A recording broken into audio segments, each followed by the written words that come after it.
กลับสบายดีรอบสวยจ้ะพี่น้องเที่ยงเราประจักปันนี่คลุกขลุนมื้อนี้พี่น้องประบัวลุยอยู่คนเดียวน้องบิ๊กก็แล่นไปแล่นมาบริซอยประบัวสบายดีว่าสุขคนเด้อพี่น้องมาทักทายกันช่วยแต่มื้อนี้มาซะจ้ะใช่แมงกีซ้อนนะอันแมงคีซ้อนกับขัวไว้เรียบร้อยเตรียมไว้เรียบร้อยแต่ว่าคนขายบ่ฮู้ไปไสมา ไปอันเขาสวนมาจ้าไปเข้าสวนมาเลยจ้าไปนะไม่ใช่จะไปสวนเนาะบ่ไม่ใช่ไปสวนไปบดซอกบดสวนมาจนประบวกกับขายคนเดียวขลุกขลุ่นทั้งขายทั้งเก็บโต๊ะทั้งเสิร์ฟเองอยู่นี่พี่น้องนี่แต่ค่อนข้างคือคักในจังน้อยมื้อนี้ร้านสาวมาค่ะเหรอจ้าร้านสาวมาค่ะมื้อร้านสาวเพิ่นมาเพิ่นก็เลยพาสาวร้านสาวเพิ่นชมสวนไปเบิ่งโดนค่ะร้านสาวอยู่ลุมพุ่นไปมองไปย่างมาร้านสาวเจ้าข่อยเคยเห็นอยู่ไปเบิ่งดูไปเบิ่งร้านสาวเจี๊ยบก่อนมีด้วยเหรอร้านไม่ได้ซ้อนมีร้านสาวด้วยเหรอป้าบัวบ่ฮู้ใช่ล่ะขึ้นมาแล้วบ่ร้านสาวไม่ใช่ซ้อนนั่นมองตีใกล้พุ่นนั่นน่ะฮะตายแล้ว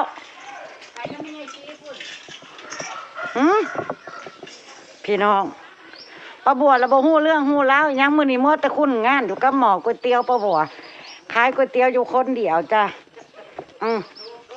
ป้าบัวก็ม่วนอยู่คนเดียวแต่เลยบ่ฮู้ไม่ใช่อันสอนเรามีร้านมาเยี่ยมมายาม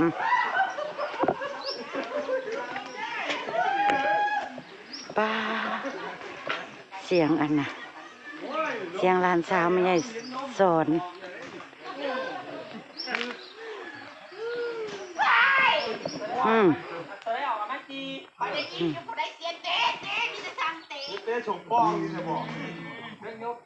พี่น้องพ่อเสียงร้านสาวไม่ใช่สอนโพดโพมากันแต่ตอนใดมาทางหลังบ้านบ่เห็นเลยจะพี่น้อง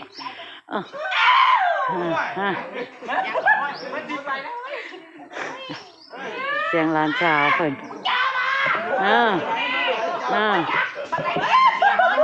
ตายแล้วร้านสาวไม่ได้สอนคือว่าจำรวมเดี๋ยวนะมันจะไปแล้วมันค่อยแท้ปัดจอบบ้านเลยมากันตอนไหนล่ะนี่เฮ้อโอ้ยกระบวกกระมวดแต่อยู่ทั้งนางงานมาฮะเลยบ่เห็นคนสวยจนประบัวลงไหนเดี๋ยวนี้นะแนมมานำผู้ใดอันนี้นะเพราะว่าจะขึ้นย่องนี่เลยบ่ได้ย่องได้งามไปรีได้ลงขอบใจได้ประโมทเด้อขอบใจมึงแน่สุดเสิร์ชพี่น้องบ่ให้ประบัวลงได้จังได๋มึงเลิศค่ะ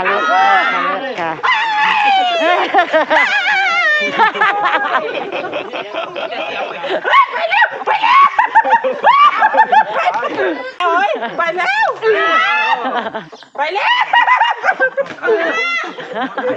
เสียไก่พี่น้อง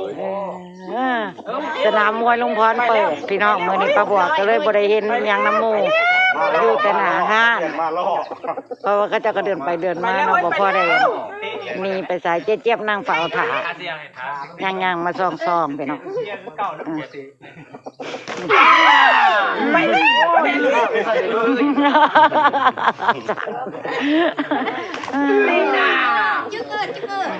มากันแต่โดนละมาก็มานี่ไปแล้วไปแล้ว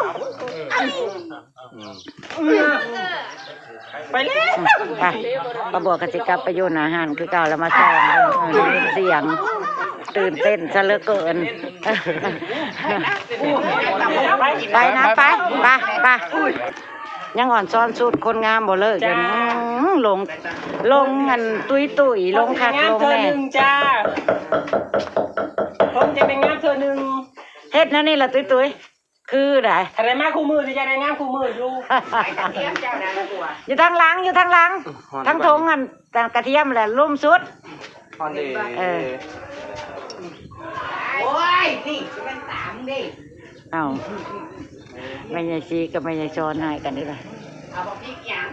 พริกแห้งอยู่น้ำกันหาแล้วพริกแห้งนะ มามันจะย้ายสีที่จับมาหุงชูลูกชูหลานกิน ตำรถร้านชิทากิน เอาเค็มๆบ่ บ่เด้อ เอาที่มันอร่อยนะ อ่า แล้วมาตำมะฮุ่งพี่น้องเอ้ย กินเก็บมาได้เด้อปากแห้งแตกเด้อจ้า จ้า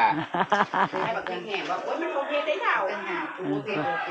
โอ้ย บอกไปขายบ่บ่ อืม โอเคแม่ชี้แล้วจะเอาไว้ว่าไปขายรถเขาบ่กินได้แม่งที่ชอบมันคือการตุ๋นเวลาสิกินแล้วมามืออันหนามันให้เลยกระดอกให้ได้มามืออันหนามันคือกระตุ๋นกับญาติ หลายคนกับมากหลายคนกับบ่มากบ่ว่าแมงกีซอนนะ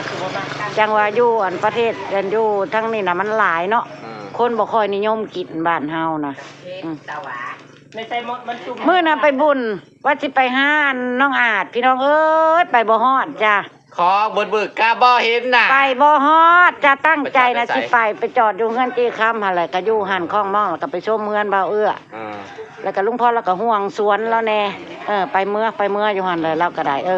เนาะ เรามีสวนหรือยันงัวยัน อื เมียเนาะ ม มันเคี้ยวเลยดิ มันเคี้ยวเลย แต่ว่ากระจมอยู่ได้โอ้ยว่าสิไปหาเยี่ยมยามน้องอาจก็ฮอดบ่ได้ฮอดจ้อยเพราะว่า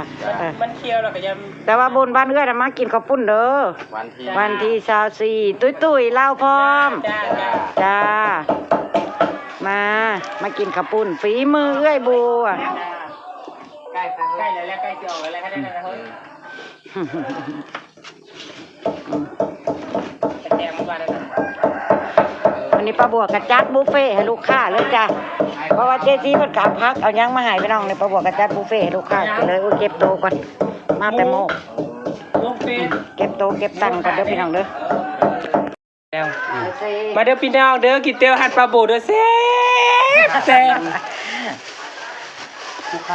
ครั้งนี้แม่ใหญ่นี่ก็ต่ำเด้อจ้า ค่อนข้างสิคึกคัก แม่ใหญ่ก็ต่ำตัวนี้จ้าส่วนปลาโบก็เจ็ดเพื่อให้เข้าจ้าลูกค้าสั่งจ้าขายดีจ้า เป็นทั้งหมดเอาเดียวนี่ล่ะ บ่ อุ้ยแสบได้ต่ เฉพาะวันนั้นลุงพรเปิดสนามมวยแล้วนี่แหละมึงแน่ มาเด้อพี่น้องเด้อไปอยากไปฮิวเด้อจ้านี่แมงซ่อนจ้ามาเด้อทุกละ20จ้า จ้า ปลาบัวมีทุกอย่างในร้านเด้อจ้าสั่งได้จ้า อันเปลี่ยนอันจากอันพักบริขายสิมาขายแมงซ้อนแทนเลยไม่บอกมันมาแล้วว่าเนาะ หาหยุ่นพักเนาะ มันหย่อนพักประบุเป็นยังไงคะแซ่บค่ะ อร่อยไหมจ้าแม่ยายลิซี่ต ำแอบ ทั้งต่ำทั้งค้าง ไปร้านแสบ วางไว้ลูกอยู่ผู้เดียวก็เลยบริบริทักทายพี่ทักทายน้องตั้งแต่เช้ามายังบริทันได้ถ่ายคลิปจ้ะพี่น้อง ำจ้า ขลุกขลุ่น มาเด้อพี่น้องเด้อเป็นตาแซ่บเป็นตาแซ่บผูกเสียง เสียง เสียงควาดโชกดังกวักกวักผูก เขายันจะมันหน่อยโพก เนาะคอยก็ว่าเขาย้มันหน่อยเด้ เพราะพ่อมันกับมันเสือมันนะ ว้าวพ่อกันลวกเส้นนี่นะไปย่างใส่โลกเส้นบริเวณได้อยาก ไปทางใดได้พอเซียวก่อนนะ แค่ โดนคิดบอก ไปโหลดเคียบทางนั้น ตอนกัน เอาไปเลยจานในที่ซอนเอาไปเลย 20จ้า แต่หนูไม่กินเด้อจ้าหนูไม่กินแมงคีซอน ดีมึงดูตุ้ยๆแท้ได้ บ่เฮาบ่กล้ากิน ปฏิทินใจได้นั่นเนาะ แม่มันเป็นตัดสิบเลือได้ มันอย่าคือกระตุ่นนี่ นี่กระตุ่นนะ เฮาบ่กล้ากิน แบบให้นะ แท้เด้อจ้าไปกินไป เลย นะ จ้า ขอบคุณค่ะ จ้าขอบคุณหลายๆ จ้า จ้า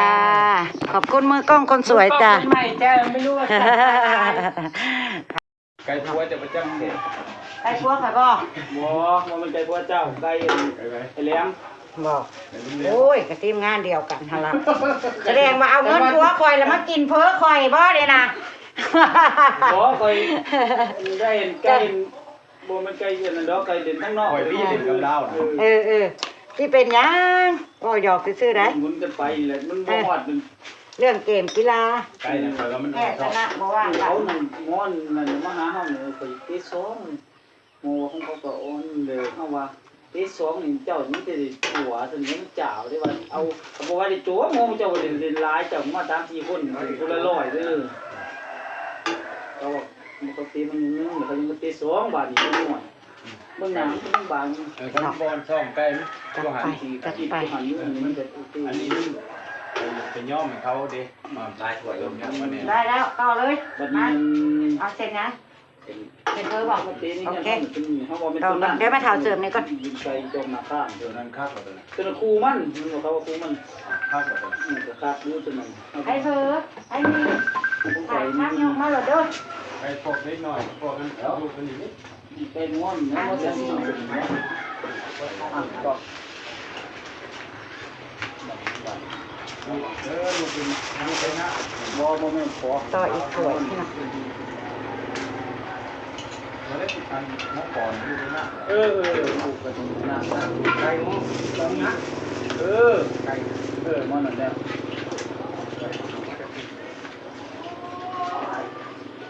มันก็มาวันก่อน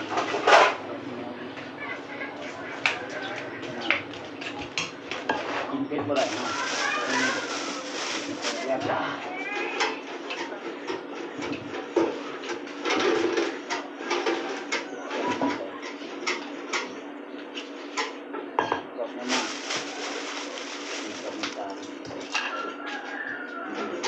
ไม่ต้องต่างเพื่อน พี่ครับนักเจ้ายกมาอันต่ำมาคุ้มเมื่อกี้นี่ฮะยังไม่ยิบเอาไหนเด้อ นี่เป็นมันเสียไก่จังมั้ง เพิ่นมาต่ำมาคุ้มเมื่อกี้นี่เขาก็ไป ไก่เกี่ยวกับเย็นปะนั้น นั่งเลยได้แหละใส่ถุงหรือใส่ถ้วยใส่ถ้วยแล้วก็เวลาก็ถือมาอีกได้เนาะเนี่ยอะไรก็ได้โอ้เนาะ เต้นกันกอบ ผู้ซอยบ่มีมื้อนี้ เอาสิลงไปขวดมันดูแก้วนี่น่าจะมีมันไปยุงเศร้าคือเพิ่มไปเบิ่งแม่หมู พี่น้องสวยหนึง ไปดันแล้ว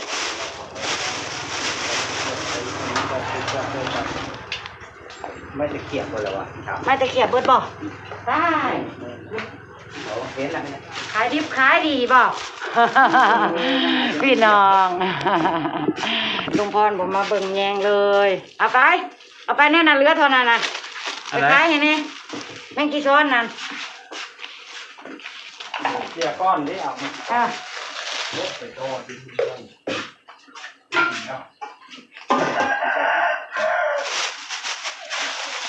เขาตัวตัวเด็ก ใบเช้ากับคนขางสิอึดแน่จักหน่อยใบเช้ามัน นั่นประมาณนี้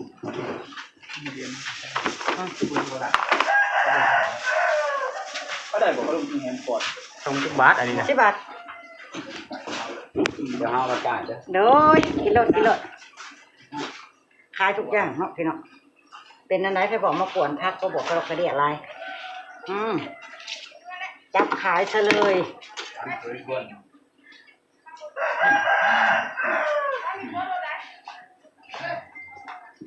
คึกคัก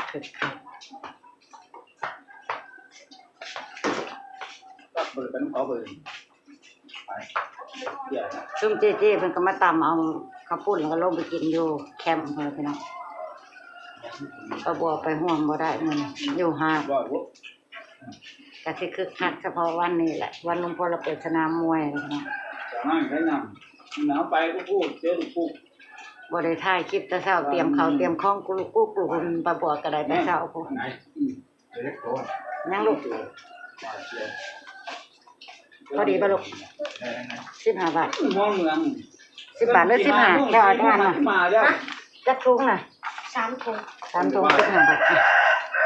จะมาติดบาทว่าโอ้ยฝานด้วยอย่างนี้เขาต้องจะรูปบริโภคมา3คนฮะ คุมคนละตัวเลยเนาะ บ่ได้อยู่ด้วยกันแล้วอยู่ป่าด้วยกันเลยช่วงนี้ได้15โล อ่ะมาโดนเลย มันตัวน้อยแง่ตัวใหญ่แง่